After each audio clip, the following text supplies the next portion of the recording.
시청자 여러분 안녕하십니까? 제8회 전국 동시지방선거가 사흘 앞으로 다가왔습니다. 막판 표심을 잡기 위한 치열한 선거전이 펼쳐지고 있는 가운데 이번 지방선거의 승부처로 여겨지는 충청권의 선거 열기가 뜨겁습니다. 오늘 시시각각에서는 6월 1일 치러질 지방선거의 판세를 예측해보고 충청권 지역 민심에 영향을 미칠 각종 변수들과 함께 각 당의 선거 전략에 대해 알아보겠습니다. 함께하실 분들 소개해드리겠습니다. 홍문표 국민의힘 국회의원 자리하셨습니다. 네, 반갑습니다. 박영순 더불어민주당 국회의원 자리하셨습니다. 네, 반갑습니다. 신서구 대전 CBS 기자 함께하겠습니다. 네, 안녕하세요. 자, 지방선거가 사흘 앞으로 다가왔습니다. 앞서 충청권 선거 열기가 뜨겁다라고 말씀드린 바 있었는데요. 자, 이번 지방선거 판세 어떻게 평가하시는지 두 분 의원님께 먼저 의견 듣도록 하겠습니다. 홍문표 의원님께 먼저 듣겠습니다. 그래서 판세를 우리가 여기서 예측하기는 참 힘듭니다. 그러나 각종 여론조사에서 나왔던 것을 우리가 참고할 수밖에 없는데 저희 국민의힘에서는 이번 충청권에 대해서는 그런대로 지난번 7대 지방선거보다는 성적이 좀 좋지 않겠는가 이렇게 좀 희망이고 또 긍정적으로 보고 있습니다. 이제 그 중에서도 선거는 현실이기 때문에 현실적인 문제 한 3가지를 우리는 좀 이야기를 하고 싶은데 이제 윤석열 대통령이 충청의 대망론을 이룬 그 꿈의 현실을 사실 충청인들이 조금씩 느끼고 있지 않냐 하는 생각을 갖습니다. 아까 우리 이 토론 들어가기 전에 우리 신 기자님도 말씀했지만은 그 세종에서 국무회의를 했다는 부분, 또 제2 대통령 집무실을 세종에 놓겠다는 부분, 그거는 아마 약속을 지키고 실현이 될 것입니다. 이제 그런 것들을 뉴스나 가까운 곳에서 볼 때 우리 충청의 민심, 또 특히 세종, 대전 이쪽엔 좀 영향이 있지 않겠냐 하는 생각을 가져보고, 두 번째는 미국 대통령 바이든이 한국에 왔지 않습니까? 근데 전예로 보면은 일본을 거쳐서 한국에 오는 경우가 99%였는데 이번에는 한국부터 와서 2박 3일이라는 시간을 보내는 중에 3가지가 중요한 것을 결정했다고 봅니다.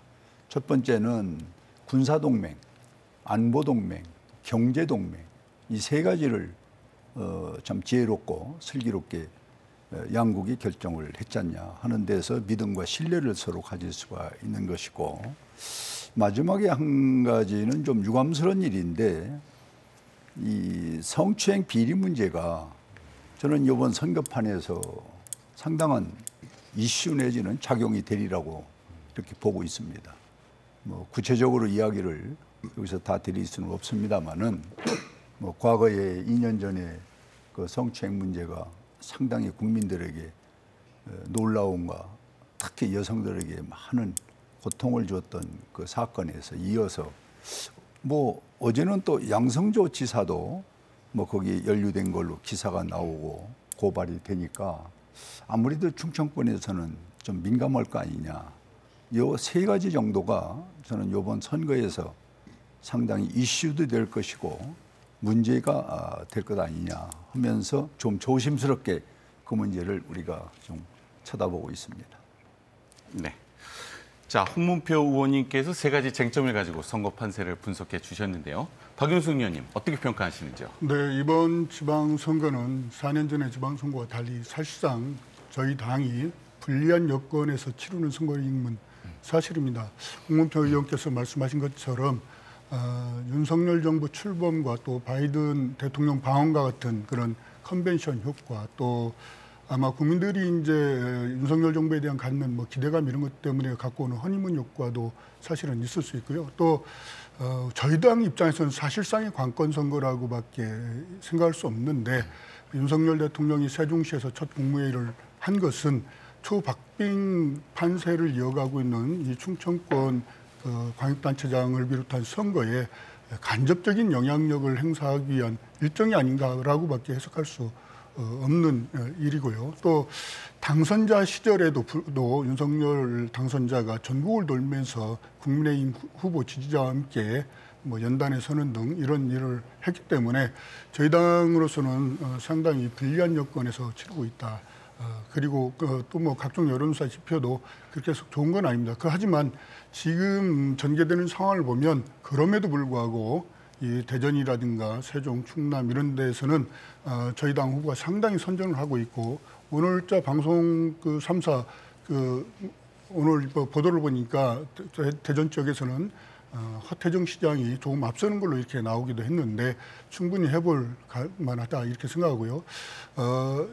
이제 이런 문제 조금 벗어나서 아까 성비 관련한 뭐 말씀을 하셨는데 사실 그런 문제는 뭐 국민의힘 쪽에도 아직 뭐 이준석 대표 성상납 관련한 문제도 아직 처리가 안 돼 있고 지금 청와대 총무비서관으로 임명된 윤모 비서관에게도 그런 성비 사실 관련한 여러 가지 의혹이 쟁점이 되고 있지 않겠습니까? 그래서 이런 문제들은 같이 털고 나가는 것이 필요하다고 생각하고요.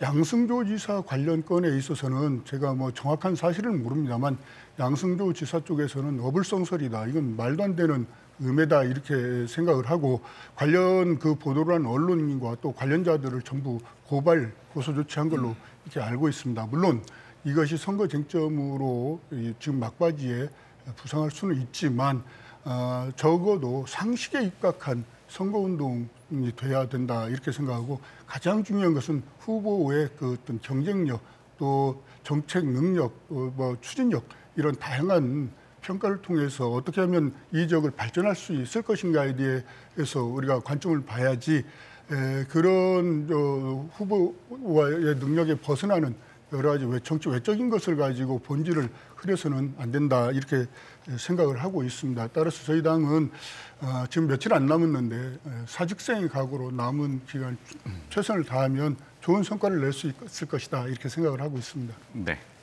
자, 신석 기자님, 25일까지 공표된 여론조사 결과를 보면 여론조사 기간별로도 이 격차가 있고요. 또 선거 기간 중에도 변화가 계속 되어져 왔습니다. 그리고 앞서 이 두 의원님께서 말씀하신 바와 같이 여야가 분석하는 판세에도 격차가 있습니다. 자, 여론조사 결과 어떻게 평가해야 할까요? 선거철마다 굉장히 주목받는 것 중에 하나가 이제 여론조사 결과인데요. 그 편차가 굉장히 좀 그동안에도 많이 심했었죠. 이번 선거에서도 이제 여론조사 편차가 굉장히 심해서 신뢰성에 좀 의문이 있다 이런 지적들이 좀 많이 목소리가 많은 게 사실입니다. 일례로 들으면 충남 도지사 선거 같은 경우에는 5월 1일을 기점으로 해서 전후해서 두 업체가 같은 기간에 이제 여론조사를 펼쳤는데 한 기관에서는 김태흠 후보가 1.3%포인트 앞서는 걸로 나왔고 거꾸로 다른 기관에서는 6% 정도를 양승조 후보가 앞서는 걸로 나왔어요. 비슷한 대상자를 가지고 비슷한 시기에 여론조사를 실시를 했는데 결과는 굉장히 상반된 결과가 나온 거거든요. 대전시장 선거도 마찬가지 비슷한 흐름을 보이고 있고요. 이런 것들이 보면 이제 조사 방식 때문에 이제 유선이냐 무선이냐 그리고 ARS 녹음으로 이 조사를 진행하느냐 아니면 직접 조사원이 직접 통화를 해서 면접 조사를 하느냐 이런 것들에 따라서 답변이 달라지다 보니까 굉장히 편차가 클 수밖에 없었다. 이렇게 좀 분석들이 좀 나오고 있는데요. 이것이 이제 문제인 것은 그 유권자들의 투표 참여나 민심, 투표 심리에 굉장히 큰 영향을 미칠 수밖에 없다. 이런 이제 문제가 제기가 되고 있는 거거든요. 그래서 전문가들은 이제 맹신하지 말고 이제 흐름, 추세 정도를 파악하는 정도로 활용을 해야 된다. 이렇게 이제 이야기를 하고 있는데 장기적으로는 여론조사에 관련해서도 좀 뭔가 좀 보완책이 좀 나와야 될 것 같습니다. 네. 자, 앞서 말씀해 주시는데요. 민선 7기, 대전, 세종, 충남 광역단체장은 모두 민주당이었습니다. 이 대전의 경우 이 기초단체장과 기초의원도 민주당이었는데요. 하지만 지난 20대 대선에서는 윤석열 후보에 대한 지지율이 세종을 제외하면 충청권에서 모두 다 높았습니다. 자, 6일 지방선거에서 자, 이번 각 당의 지지율 어떻게 판세가 바뀔 것인지 평가하시는지 두 의원님께 먼저 의견 듣도록 하겠습니다. 이번엔 박영수 의원님께 먼저 듣겠습니다. 네, 그 얘기에 좀 앞서서 우리 신서우 기자님 말씀하신 여론조사 관련해서 좀 한 가지 좀 짚고 가려고 합니다. 뭐 어느 것이 옳다 나쁘다 이런 말씀 드리려고 하는 것은 아니고 여론조사가 각 그 기관마다 거의 비슷한 대상과 지역을 뭐 아주 차이가 안 나는 시점에서 해도 그 결과 편차가 너무 크고 이렇기 때문에 지역마다 시점마다 방법마다 너무 달라서 유권자들에게도 굉장히 혼선을 주고 또 각 후보 캠프 전형에도 많은 문제를 주고 있기 때문에 이 여론조사에 대한 보완책이 반드시 필요하다. 지금 매번 선거마다 지금 널뛰기 여론조사가 진행되고 있습니다. 그래서 그리고 응답률이 너무 낮은 여론조사도 막 공표가 되고 있는데 일정 정도 응답률이 안 되는 여론조사는 발표하지 못하도록 한다거나 또 여론조사를 사전 문항이라든가 이런 것들을 공정하게 하기 위한 심의 절차, 방법 이런 것들을 좀 차제에 개선하는 노력들이 꼭 필요하다는 점을 좀 이 기회에 좀 지적을 하고 싶고요.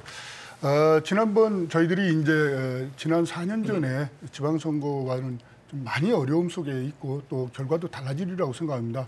전체 석권은 바라지도 않지만 또 그렇게 될 수도 없는 것 같고요. 다만 우리 대전 충청 쪽에서 보면 전국적으로는 지난 대선에서 저희가 0.73% 졌고 또 대전은 한 3% 정도, 세종이 한 5%, 그다음에 충북도 한 그 정도 졌는데 세종은 한 7% 정도 이겼고요. 저희들이 충남, 충북이 한 5, 6% 정도 졌습니다. 그래서 지금 보면 그때 대선 결과를 놓고 반추해 보면 충분히 극복할 만한 갭이다 이렇게 생각을 합니다. 다만 아까 말씀드린 것처럼 좀 정권이 바뀐 이후에 대통령 관련 뉴스라든가 뭐 또 여러 가지 컨벤션 효과에 따른 그런 저희들이 불리한 여건에서 치러지기 때문에 저희들이 지난번 같은 성과를 내기는 어렵다고 생각하고 다만 인물 경쟁력이 있는 후보들이 있는 곳에서는 충분히 앞설 수 있다 이렇게 생각을 합니다.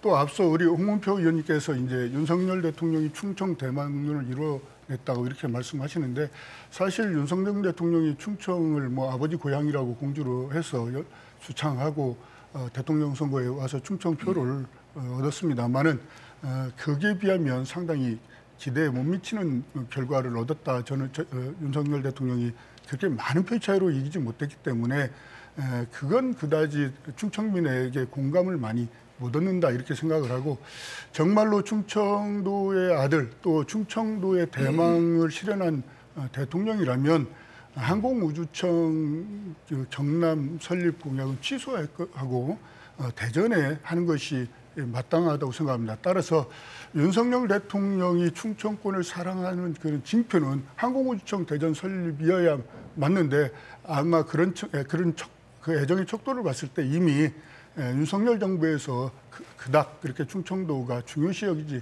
않는 것 같은 그런 것이라고 저희들은 생각합니다. 그리고 지금 이제 최근에 이제 청와대 인사라든가 정부 인사 이런 것을 봤을 때 그 면면들이 너무 많은 문제점이 있고 그분들이 여태까지 기득권 세계에서 너무 문란하게 살던 분들이어서 대다수의 기층 국민들과 정서적이고 괴리감이 크기 때문에 윤석열 컨벤션 효과가 상당히 감소시키는 그런 작용을 하고 있다고 생각합니다.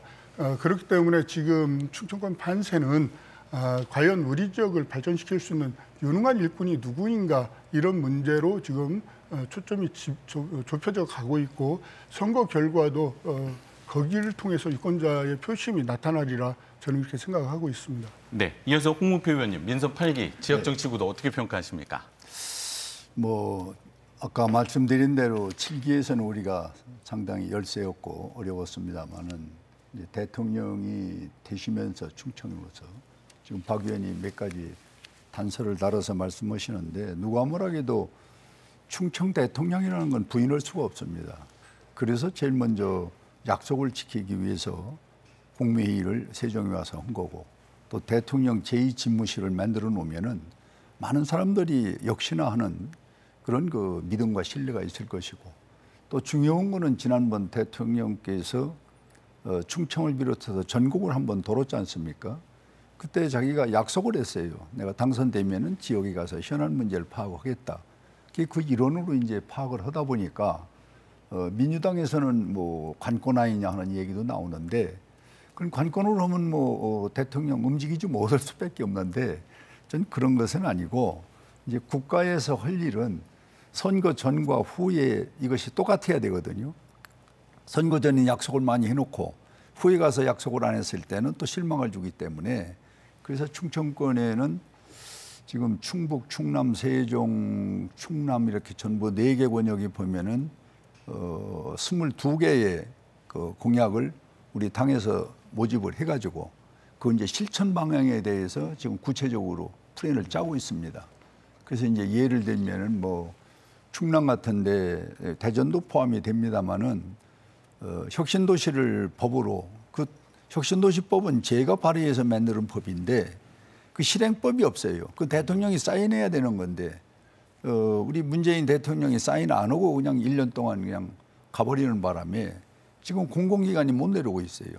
이제 이런 것들을 윤석열 정부가 지금 착수를 하거든요. 그리고 이제 충남 같은 데는 특히 도청이 대전에 있던 게 옮겼지 않습니까? 그런데 거기가 이제 상당한 국토의 중심권에서 발전을 하는데도 병원, 종합병원이 하나가 없어요. 또 기차가 아시다시피 장항선이 지금 단선 철도입니다. 디젤 기관차예요. 그런데 딴 권역에 있는 뭐 호남이나 경상도나 무슨 뭐 강원도 여기는 전부가 KTX거든요. 이렇게 과거 문재인 정부 5년 동안에 참말로 엄청난 이 충청도에 홀대를 받았던 거를 이제 윤석열 정부가 그냥 들어단짝 하나하나 이제 자기가 약속을 지키고 현장에 와서 보고 그리고 해결하는 모습은 과거와는 뭐 하늘과 땅 사이에 비교를 할 수가 있죠. 이제 이런 것들이 저는 이번 선거에서 상당한 영향이 있으리라고 저희들은 희망을 하고 있고 또 당연히 이 선거는 정책 선거가 돼야 됩니다. 아까 박 의원 전제 얘기해 주셨는데 저도 동의를 하거든요. 정책인 곧 표고 국민들이 먹고 사는 자원이 바로 정책에서 나오는 건데 지금은 정책보다는 뭐 마타도아라든지 이상한 방향으로 흘러가는 거는 저는 상당히 참 유감스럽고 앞으로 국회에서도 이런 부분은 좀 손을 봐야 된다. 그리고 대통령의 움직임, 대통령의 약속, 실천은 그거는 뭐 어떤 선거용이라고 봐서는 그럼 아무것도 못 합니다, 이게. 그래서 후보 때 약속을 되고 나서 지키는 것은 전 잘하는 일이라고 보고 또 그동안 우리가 문재인 정부로부터 5년 홀대받았던 거를 좀 충청도에 관심을 갖고 윤석열 정부가 제일 먼저 손을 대고 일을 하려는 것은 나는 충청도민들이 박수를 칠 일이다.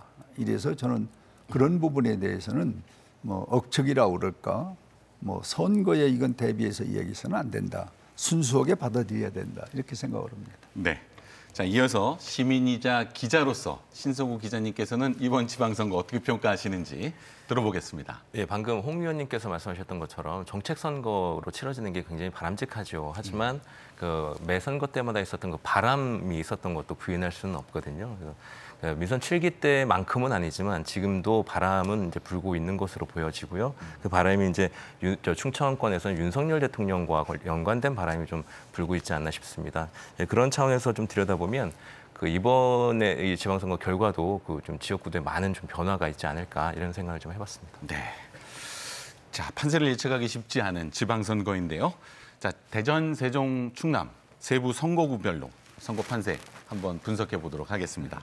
자, 먼저 대전시장 선거 결과 어떻게 평가하시는지 이번에는 홍문표 의원님 의견부터 들어보겠습니다. 우리 신 기자님부터 좀 하시라고 그러죠. 네. 저는 이 대전 판세는 뭐 지금 현재는 막상막하지 않습니까? 시간이 갈수록 저는 국민의힘에 좀 더 힘이 실리지 않겠냐. 그거는 아까 전자의 말씀대로 이 정부가 하고자 하는 몇 가지 정책적인 것을 뭐 짧은 시간이기 때문에 성과를 눈에 보일 수는 없지만은 지금 이미 약속을 하고 그 공약에 우리 실천집에 넣어놔 있는 것들 이거를 놓고 본다면은 뭐 대전이 뭐 여러 가지로 그동안 소외를 당했던 곳인데 상당히 저는 우리 당에서 매뉴얼이 각 시도별로 있는데 대전 매뉴얼이 제일 많아요. 지금 뭐 짧은 시간에 공개할 수는 없는데 그래서 이런 것들이 하나하나 실천되는 그 약속이 진행되는 걸 본다면은 뭐 선거와 관계없이 저는 대전이 국토 중심이고 그리고 또 우리나라의 모든 자원과 또 인적 관계가 이 대전에 많이 몰려 있지 않습니까? 이걸 풀 수 있는 정부, 그게 나는 윤석열 정부라고 봐서 전 대전에 대한 기대가 크고 대전의 소위 그 선거 분석은 저는 점점 시간이 갈수록 우리 이장우 의원이 좋아질 것이다 이렇게 봅니다. 네, 박영선 의원님 평가 들어보겠습니다. 네, 뭐 아까 우리 신서우 기자님 말씀하신 것처럼 윤석열 바람이 있는 것은 사실이지만 우리 대전에서는 강풍이 아니고 미풍에 불과하다, 충분히 극복할 수 있다는 이런 생각이 들고요. 그것은 현재의 그 시장 지지율 추세에도 반영이 되고 있다 이렇게 생각합니다. 홍문표 의원님께서는 뭐 이제 윤석열 바람 때문에 이장우 후보가 결국적으로는 유리하다 이렇게 말씀하셨지만 지금의 이렇게 지지율 여론조사를 보면 오늘도 아까 말씀드렸지만 방송 3사 여론조사가 공신력이 굉장히 있는데 허태종 후보가 오늘 앞섰습니다. 불과 3일밖에 안 남겨둔 지금 선거 국면에서 그것은 뭐냐면 그런 여러 가지 재반의 정치 상황 속에서도 인물 경쟁력에서 허태종 후보가 충분히 경쟁력이 있고 시민들에게 대전시를 위해서 일할 사람이라는 것들을 더 호소력이 있다 이렇게 생각하는데 그 이유는 상대당 후보께서 갖고 있는 여러 가지 뭐랄까 문제점 때문에 그렇습니다.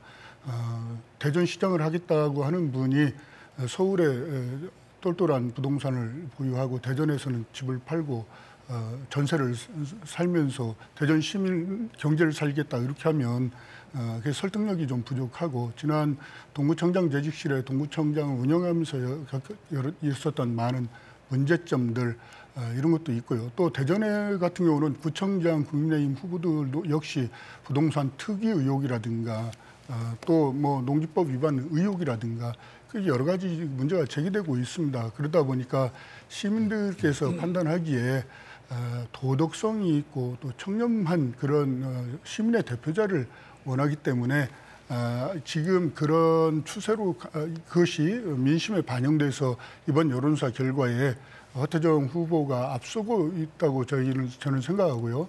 이제 3일 남았는데 6월 1일 지방선거에서는 대전 같은 경우는 민주당이 더 우세하고 승리하지 않겠나 이렇게 생각을 합니다. 네.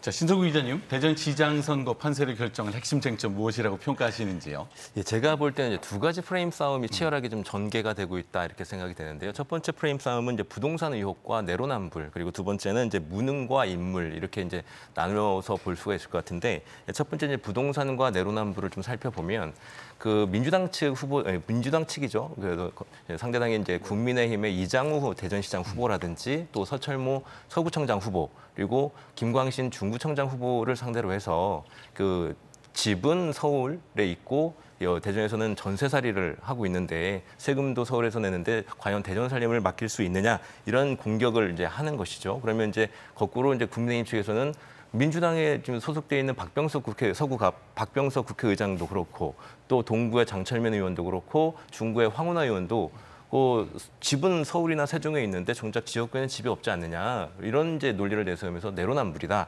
이제 이렇게 이제 서로 공격과 역공을 좀 하고 있는 프레임이 하나 있고요. 또 하나는 이제 그 지난 4년 동안을 이제 평가하는 것이죠. 국민의힘 입장에서는 그 지난 4년 동안 허태종 시장 민선 7기에 성과가 없다, 한 것이 없다, 이런 이제 무능하다 이런 프레임으로 이제 계속해서 공격을 하면 이제 민주당 측에서는 이제 이장우 후보 같은 경우에 이제 국회의원 시절에 뭐 좀 막말을 좀 했다든지 아니면 동구청장 시절 재직하던 시절에 허위 공문서를 작성을 했다든지 그래서 유죄를 받았다든지 재정 파탄을 시켰다든지 뭐 이런 프레임으로 이제 계속해서 그러면 인물이 좀 더 누가 더 좀 더 나은 인물이냐 이런 프레임으로 해서 이제 맞받아치는 이런 공방이 계속해서 이어지고 있는데 이것이 끝까지 막판까지도 표심에 영향을 줄 쟁점이 아닌가 싶습니다. 네, 두 가지 쟁점 제기해 주셨는데요.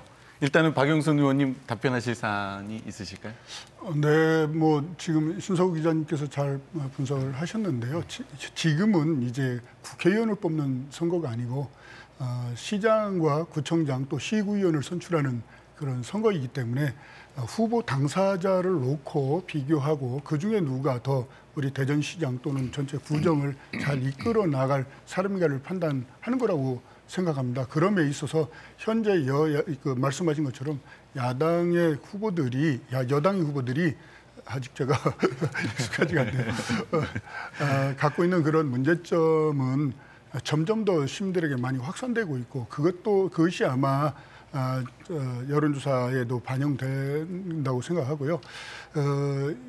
그리고 이제 여당에서 제기하는 무능 프레임은 사실 굉장히 자기적인 프레임이고 사실에 근거하지 않은 겁니다. 민선 지금 7기 그 허태정 시장 4년 동안에 대전의 현안들을 거의 다 해결해냈습니다. 그리고 추가적인 사업도 많이 발굴해서 했고 또 역대 국비도 최다로 확보해서 진행했습니다. 그리고 뭐 온통대전이라든가 코로나 위기 극복을 위한 여러 가지 그 사업들을 성공적으로 수행을 했기 때문에 제가 생각하기에는 그건 이제 억지로 다른 프레임을 만들 수 없으니까 이렇게 씌우는 것이라고 저는 생각을 합니다. 네, 홍문표 의원님. 저는 이 부분에서 그 우리 신 기자님이 지적한 것이 분석이 정확합니다. 동의를 하는데 문제는 우리가 그러한 분석의 그 이유는 상대를 헐뜯기 위해서 상대 문제점을 지적하는 것이지 이게 무슨 새로운 무슨 정책을 개발해서 대전을 잘 살게 하자, 대전 권익 보호를 하자 이런 거는 지금 하나도 없거든요. 그래서 저는 정책 선거가 중요한 건데 정책 선거가 지금 실종되고 있는 것이 우선 안타깝다는 얘기를 다시 한번 말씀을 드리고 아까도 말씀을 드렸지만은 뭐 짧은 시간이라 긴 말씀을 드려요. 이 대전은 지형적으로 전국을 커버할 수 있는 곳입니다. 그 대전에 지금 저는 문제점이라든지 앞으로 해야 할 일은 여긴 지나가고 스쳐가는 대전이에요. 안 좋으면서 뭔가 생산적이고 전국의 어떤 무언가를 컨트롤할 수 있는 그런 대전의 지형적인데도 그걸 못 하고 있는 것이죠. 그게 과거 정부에서 이것은 이 문제를 묻지 않을 수 없는 거예요. 그러면 지금 새로운 정부는 이걸 만들어내야 됩니다. 전국을 커버하고 그리고 지나가고 스쳐가는 대전이 아니라 여기에서 무언가 우리 국민들이 꿈과 대전 시민들이 자긍심을 가질 수 있는 그런 정책 사업이 여기 만들어져야 된다는 거죠. 그거를 이제 윤석열 정부가 하겠다는 매뉴얼이 있어요. 그것을 놓고 저희들은 하겠다는 것이고 지금 이제 우리 박 의원이나 몇 분들 이제 이렇게 얘기 보면은 자꾸 이제 그 문제점을 이제 뭐 약점이랄까 이거는 나는 가능하면은 오늘 이 토론에서는 안 하고 좀 생산적이고 좀 새로운 정부가 과연 할 거냐 안 할 거냐 이걸 놓고 좀 심판을 하는 그런 난 토론회가 됐으면 좋겠다는 말씀입니다. 네, 그 말씀을 들어서 충남도지사 선거 짚어보도록 하겠습니다. 자, 충남도지사 선거의 경우 이 도정의 연속이냐 아니면 이 정권 프리미엄이냐라고 하는 두 가지 프레임을 가지고 양승조 후보와 김태용 후보가 경쟁하고 있습니다. 각 정당에서는 자, 충남도지사 선거 판세 어떻게 평가하고 계신지 이번엔 홍문표 의원님부터 들어보겠습니다. 이건 뭐 여당의 프리미엄이 좀 있을 것입니다. 뭐 없다고 부인할 수가 없죠. 우리 과거 역사적으로 지방선거에서 다 그래 왔으니까. 그러나 이것을 무슨 과다하게 무슨 뭐 그걸 이용을 하고 그럴 수는 없어요. 왜 그러냐? 이 충남도민들의 민심이 그렇게 수준이 얕은 분들이 아니에요. 저거는 실현 가능 없는 얘기를 하고 저건 가능 있는 얘기를 하고 이런 판단할 수 있는 능력은 충남도민들이 갖고 있거든요. 그리고 이제 김태흠이라는 후보가 어떤 사람이라는 것은 많은 분들이 이미 알고 있는 건데 저는 양승조 후보는 4년을 했기 때문에 이제 진단을 해봐야 돼요. 저 사람이 잘했는지 못했는지. 그냥 진단 없이 그냥 또 나와서 또 찍어줄 수는 없는 겁니다. 그래서 이제 우리 충남도민들이 양승조 후보에 대해서는 뭐 도지사가 있었는지 없었는지 너무 무능했다. 그냥 적당히 시간만 보냈다. 이렇게 이제 평가들을 하는데 그 이유는 이겁니다. 아까도 얘기드렸는데 어떻게 충남의 장항선만 단선 철도냐. 이거 대통령한테 건의 한 번 그리고 국회에서 이런 문제 장관들 찾으면서 양승조 지사가 얘기하면 한 일이 없어요. 장항선 철도 이거 우리도 KTX 타고 다녀야죠. 그다음에는 혁신도시 아까 말씀드린 공공기관 이 법을 내가 만들어서 대전과 충남 180만 명이 서명받아서 국회가 통과했으면 대통령은 무조건 사인해야 되는 거예요. 지금 전국 17개 시도에서 대전 충남만 없습니다. 혁신도시가. 이 부끄럽고 창피한 거 아니에요? 그러면 도지사가 거기에 대한 최고 책임을 지고 있는 사람이 동분서주하면서 이 문제 해결하려고 그래야 되는데 아무것도 한 일이 없는 거예요. 그래서 이제 윤석열 정부가 처음 취임해서 제일 먼저 이제 4월 28일 날 충남을 오신 거예요. 와서 이제 공공기관 이전 장소를 훑어본 겁니다. 쭉 보고 여기냐 여기냐. 그때 양 지사도 그 옆에 있었어요. 양 지사 말 한마디 못 하죠. 자기가 할 거를 못 해버렸으니까. 또 문재인 정부 할 걸 못 했고. 그래서 이제 당선과 곧바로 이제 4월 28일 날 내려가서 현장을 보고 여기 혁신도시 공공기관 이전 내가 하겠다. 그다음에 아까 말씀드린 종합병원 도청 소재지 하나 있어야 된다. 그리고 KBS 방송국, 충청은행 이런 게 우리만 없는 겁니다 지금. 그러면 이건 양승조 지사가 당연히 평가받아야 되는 거죠. 그런데 이런 얘기는 숨겨놓고 이제 선거 때가 되니까 뭐 YTN 같은 데가 이제 선전해서 이제 홍보를 해요. 뭐 은행을 뭐 어떻게 하겠든 뭐. 은행이나 KBS 방송을 하려면은 4년 전에 또 임기 때 그 얘기를 했어야지. 선거가 내일 모레인데 지금 와서 한다고 현수막 걸어놓고 홍보하는 것이 과연 우리 도민들이 거기에 속겠느냐. 이래서 저는 이제 4년을 한 양승조 지사는 이런 문제를 좀 정책적으로 감내를 해야 되고 아까도 얘기했지만은 그게 뭐 사실이 아니길 바라는데 신문이나 방송에서는 이제 성비위 문제가 양승조 지사 그 고발한 사람이 그 당원이랍니다. 이렇게까지 사실로 드러나면은 지난번 박완주 의원 그랬지.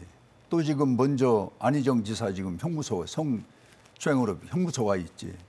지금 또 지금 지사 양승조 지사마저도 그렇다면은 이거는 도덕적으로 얘기할 수가 없는 겁니다. 이런 문제는 우리 도민들이 안 보는 것 같아도 마음속으로 눈으로 가슴으로 다 보고 있다. 이렇게 말씀을 드립니다. 네, 민선 7기 평가에 근거해서 이번 선거 충남 도지사 선거 평가에 분석해 주셨는데요.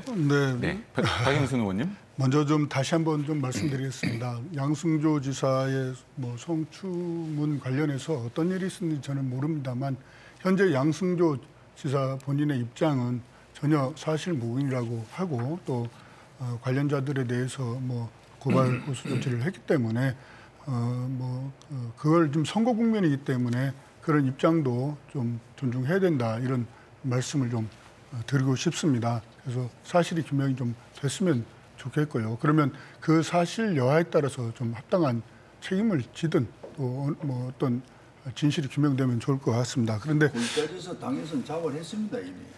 이것이 사실이라면은 일단 사과를 하고 보자 해서 해놓고 이제 조사는 한다는 근데 이제 그래 말입니다. 본인이 이제 억울하다고 하니까 설명을 좀 들어보았으면 좋겠고요.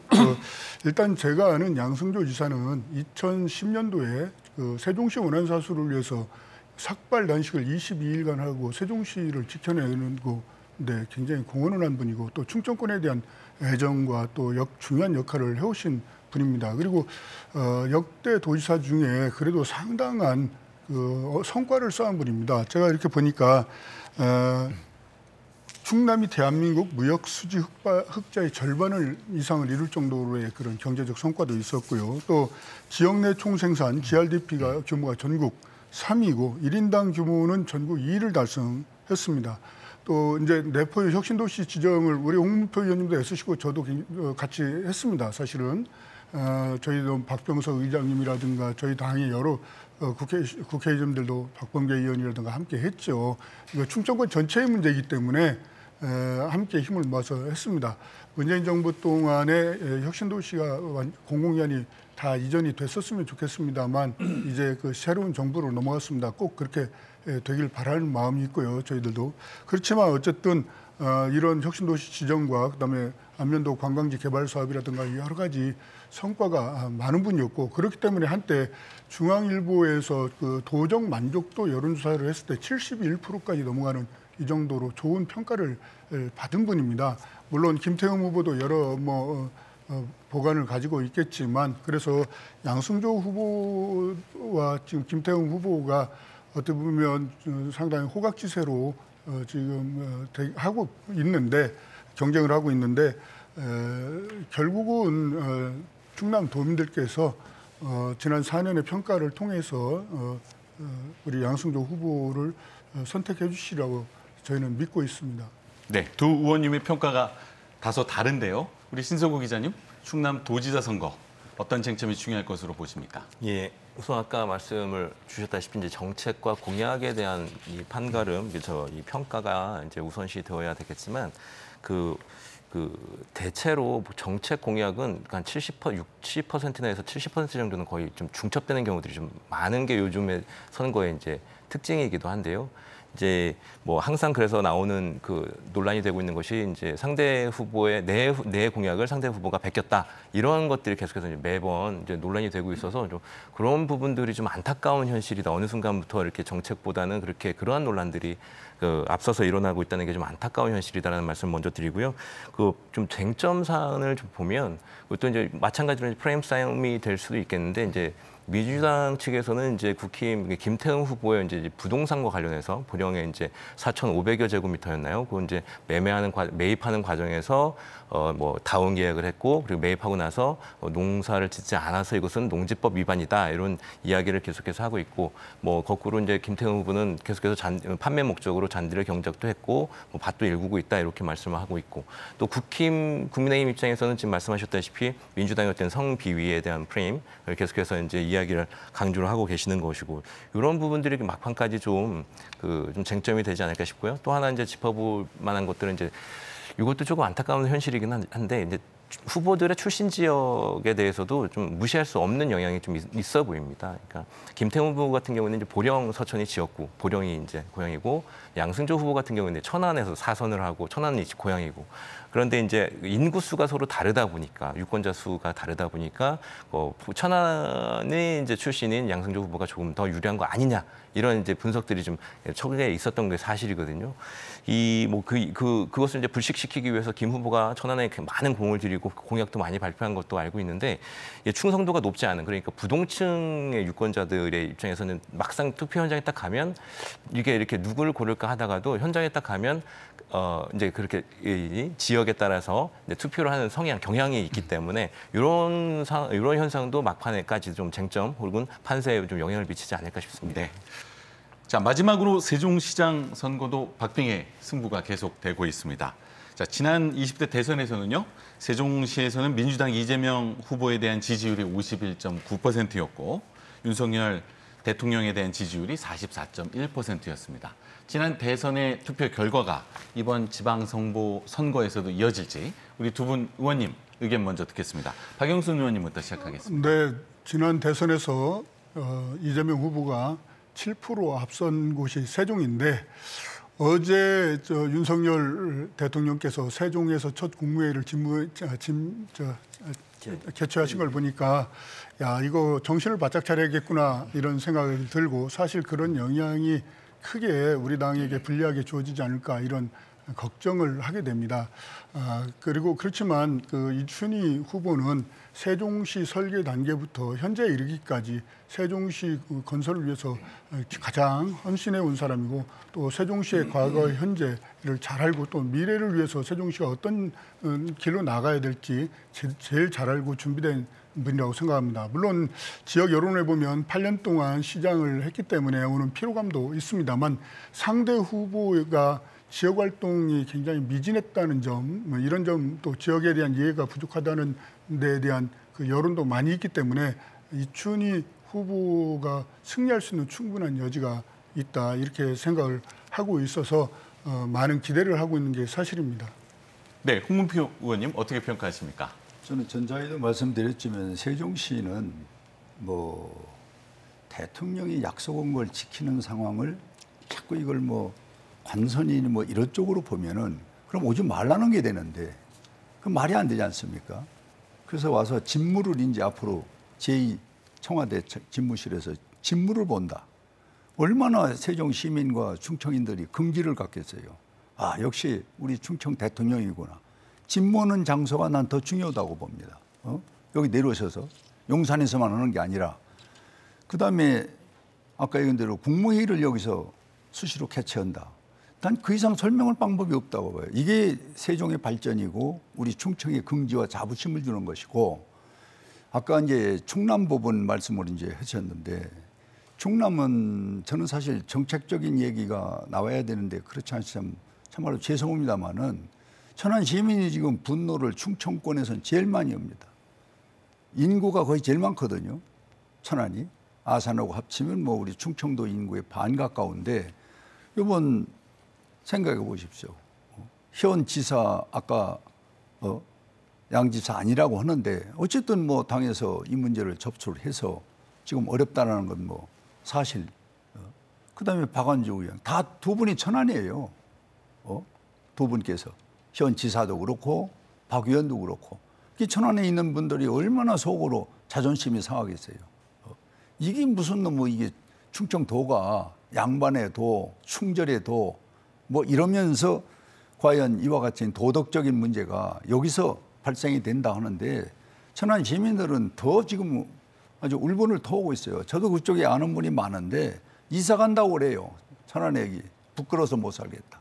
두 사람이 어떻게 공교롭게 이래 성 문제가 이렇게 있냐 하는데 저는 이 문제는 이제 각자의 우리 천안 시민이나 충청도민들의 양심에 우리가 판가름을 받을 것이지만은 이거는 공개적으로 있어서는 안 될 일을 지금 하고 있기 때문에 우리 비판을 할 수밖에 없는 거예요. 예. 네, 두 의원님의 엇갈린 평가 들어보셨는데요. 신성 기자님, 네. 어떤 쟁점 중요하다고 평가하고? 예, 세종시 선거 쟁점을 좀 살펴보면요, 두 가지인데 대내적으로는 민주당 견제 심리가 좀 있지 않나 싶습니다. 그러니까 특히 이제 민선 7기에서 세종시 의원들이 보여줬던 그 부동산 투기 의혹. 이 좀 굉장히 좀 많은 사람들한테 회자가 됐었는데 주목을 받았었는데 그 당사자들의 대응 방법도 그랬지만 민주당의 대처 방법도 굉장히 좀 미흡했었다 당시에. 그러면서 사람들한테 많이 이제 실망감을 줬고 그러면서 이제 민주당에 대한 피로도가 세종에서는 좀 더 많이 좀 높아졌다 이렇게 좀 평가를 좀 할 수 있을 것 같고요. 대외적인 것은 지금 두 분도 계속해서 말씀하셨지만 그 윤석열 대통령이 이제 첫 국무회의를 이제 세종시에서 이제 진행을 한 거잖아요. 그 민주당 민선 7기 민주당 집권했을 때는 그 세종 의사당 설치도 굉장히 우여곡절이 많았었고 또 지지부진하게 좀 이루어진 추진된 그 경향이 좀 있었거든요. 그러니까 노면의 행정도시였지만 그것을 이제 행정도시 완성이라는 프레임은 지금 윤석열 대통령의 행보가 좀 더 가깝지 않나 이렇게 이제 좀 평가할 수 있을 것 같고 그런 것들이 세종시 그 선거에 좀 많은 영향을 미치지 않을까 싶습니다. 네.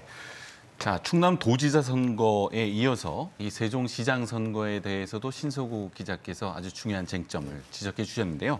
이런 부분들을 포함해서 이 각 당에서 이 남은 3일 동안 어떤 선거 전략을 가지고 계신지 이 선거 막판 전략을 포함해서 답변 듣도록 하겠습니다. 우선 홍문표 의원님부터 답변 드리겠습니다. 전자에 말씀드린 대로 충청권 전체 4개 권역에 대한 우리 매뉴얼이 이미 공약집에 나와서 공고가 됐습니다. 그걸 어떻게 꼼꼼히 우리가 실천하느냐 하는 것을 각 지역으로 거기에 후보들에게 연락을 이미 했거든요. 그거를 정책적 홍보를 해라 하는 것이 어제 우리가 중앙당에서 전통을 때렸습니다. 그래서 각 지역의 공약, 이것을 이제 어떻게 이해할 것이냐 하는 것을 언론과 그리고 직접 지역민을 만나서 설명하고 홍보하라는 것이 우리 첫째고, 두 번째는 이제 아까도 전제 얘기가 있었습니다만 현직에 있었던 분들이 그 평가는 하고 가야 된다는 거죠. 잘못한 사람을 또 뽑으라고 할 수는 없지 않습니까? 그래서 특히 이제 충남 같은 경우라든지 대전 같은 경우는 4년의 시정, 도정의 평가, 그건 분명히 받아야 된다. 그리고 그 다음으로 가야지. 그거 잘못된 거를 그러고 이제 마지막으로는 아까 얘기한 대로 이 대한민국은 누구나 해도 이 도덕과 예의 부분에서 망가지면은 아무리 좋은 얘기를 해도 그건 먹히질 않습니다. 그래서 이번에 이 성추행 문제, 지난번에도 박원순이나 오거돈이나 뭐 안희정 이런 분들이 다 불행하잖아요. 그런데 이번에 또 현 지사인 양 지사가 그런 어떤 연루라는 것이 지금 나타나고 또 박완주 의원 그렇고 이걸 뭘로 쓸어 담을 거예요. 이건 설명하면 하는 만큼 더 어려워진다고 봐서 깨끗하게 시인하고 우리 잘하겠다 이렇게 해서 도덕 정치 이 부분을 놓고 정책 정치 이렇게 두 가지를 우리는 이번에 하나의 선거의 평가에 가로미터로 보고 열심히 운동을 하겠습니다. 네, 막판 지방선거 필승 전략 무엇일까요? 시간이 좀 있나요? 네. 일단 좀 바로잡을 게 있는데 그 세종시 국회의사당 설치와 대통령 집무실 설치 문제는 문재인 정부에서 확정한 것이고요. 우여곡절은 국민의힘의 반대 때문에 시간이 걸렸습니다. 그건 명백한 사실이고요. 또 홍문표 의원님께서 뭐 대통령이 약속 지키러 세종시에 대통령이 온다는데 무슨 문제가 있냐 이러는데 중요한 것은 선거 시기에 예민한 시기에 오해를 받을 수 있는 상황이 되기 때문에 이건 자제하는 게 좋다. 그 이후에도 얼마든지 오실 수 있고 약속을 지킬 수 있다. 이런 말씀을 드리고요. 선거 후에 오면은 또 왜 선거 후에 왔느냐고 또 그리고 이제 임기가 거. 5년 남으셨지 않습니까? 그리고 이제 또 성비 문제 말씀하시는데 그건 뭐 내로남불을 해서는 안 된다는 말씀 정확하게 저도 동감합니다. 그렇다면 이준석 대표의 지금 성상남 문제로 국민의힘에서 징계 문제까지 거론됐었는데 실체적 진실이 있으니까 징계하겠다는 그 국민의힘에서 그런 얘기도 있었던 거 아닙니까? 그렇다면 이준석 대표도 분명히 이번에 징계를 절차도 국민의힘에서 서둘러서 해야지 이런 말이 성립된다고 생각하고요. 옹호할 생각이나 그런 것들이 감쌀 생각은 전혀 없습니다. 그것도 같이 하는 것이 좋겠다 이런 말씀을 드리고요. 저희 당은 우리 당에 지금 지난 4년 동안 광역단체장을 비롯한 후보들이 많은 성과를 내고 정말 일을 잘했다고 생각을 합니다. 그래서 이런 그 4년의 성과 이런 것들을 제대로 홍보해서 누가 정말 이 지역의 살림을 맡을 수 있는 일꾼인가 이것들을 정확하게 알려나가고 그 이후에 평가를 받고자 합니다. 네, 이제 토론 마무리할 시간이 어느덧 되었습니다. 자, 이번 지방선거가 가지는 역사적인 중요성과 함께 이 유권자에게 하실 말씀이 있으신지 자, 마무리 말씀을 겸해서 1분 동안 듣도록 하겠습니다.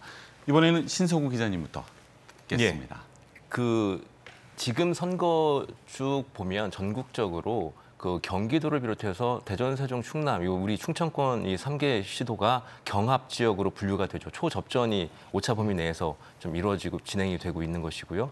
이게 전체적인 보면 우리 충청권이 다시 얘기해서 중도층의 그 민심을 반영하는 곳일 수도 있다. 우리 전국의 어떤 선거를 분석을 해봤을 때. 그러면 우리 충청권이 가지고 있는 그 의미가 굉장히 좀 중요하고 앞으로 5년 동안의 국정 운영에 어떤 기준점이 될 수도 있다. 이 한쪽으로 치우친 다른 지방에 비해서 굉장히 좀 중도층이 많고 접전이라는 것은 다시 말해서 중도 혹은 이제 양측이 갈린다라는 것이잖아요. 그러니까 그런 바로미터가 될 수 있다는 점에서 우리 충청권의 선거 결과가 굉장히 중요하고 그런 차원에서 굉장히 우리 유권자들이 꼭 선거에 투표에 참여해야 된다 이렇게 좀 말씀을 드리고 싶습니다. 네, 감사합니다. 다음은 박용순 의원님 말씀 듣겠습니다. 예, 존경하는 대전, 충남, 세종 시도민 여러분, 이번 지방선거는 일 잘하는 유능한 지역의 일꾼을 뽑는 선거입니다. 따라서 막말을 하거나 부동산 투기 의혹이 있거나 도덕적으로 문제가 있는 후보들을 뽑으셔서는 안 됩니다. 코로나19로 어려워진 민생을 회복하고 또 우리가 용기를 갖고 코로나 이후를 대비하는 희망이 찬 더 큰 충청권의 내일을 만들기 위해서는 더불어민주당 검증된 능력 있는 후보를 선택해 주실 간곡히 부탁드립니다. 지난 4년 동안 최선을 다해서 일했고 최고의 성과를 냈습니다. 다시 한번 기회를 주신다면 더 큰 발전을 위해서 헌신적으로 일하겠습니다. 시도민 여러분 성원을 부탁드립니다. 대단히 감사합니다. 네, 감사합니다. 마지막으로 홍문표 의원님 말씀 듣겠습니다. 이 기회에 우리 충청권에 있는 많은 분들에게 감사와 고마운 말씀을 드리겠습니다. 우리 충청의 대망론, 우리 충청에서 결집되고 또 응집하고 후원해서 대통령이 됐습니다. 이 부분 참으로 두고두고 대한민국 역사의 길이 남을 일을 우리 충청권이 했다는 데 자긍심을 갖고 있고요. 두 번째는 6월 1일 지방선거도 대통령 만들어주신 그 열정으로 지방선거도 성공을 해야 윤석열 정부가 성공을 합니다. 이왕의 국민이 선택한 정부 성공할 수 있겠거니 이번 충청에서 6월 1일 좀 적극적으로 우리 도민 시민들이 도와주시길 부탁드리고요. 그리고 마지막으로는 누가 뭐라해도 사람이나 국가나 지역은 평가의 기준점은 도덕입니다. 법과 제도가 있지만 그 위에 도덕과 예의가 있지 않습니까? 그것이 흔들리면은 저는 법과 제도가 무슨 의미가 있습니까? 그래서 이번 기회에 선거를 통해서 이 잘못된 성추행 문제는 좀 뿌리를 뽑고 우리 정치인들도 또는 사업하는 분들도 이 문제만큼은 좀 깨끗한 그런 모범적인 지도자가 됐으면 좋겠다. 이거 우리 도민들에게 시민들에게 잘 좀 선택해 주십사 하고 부탁드립니다. 네, 감사합니다. 자, 지방선거는 지역 주민의 삶과 살림을 책임질 일꾼을 뽑는 선거입니다. 6월 1일 앞으로 4년간 행복한 우리 동네를 만들 일꾼에게 소중한 한 표를 행사하시기 바랍니다. 대전 MBC 시각각 오늘은 여기까지입니다. 함께해 주신 여러분 감사합니다.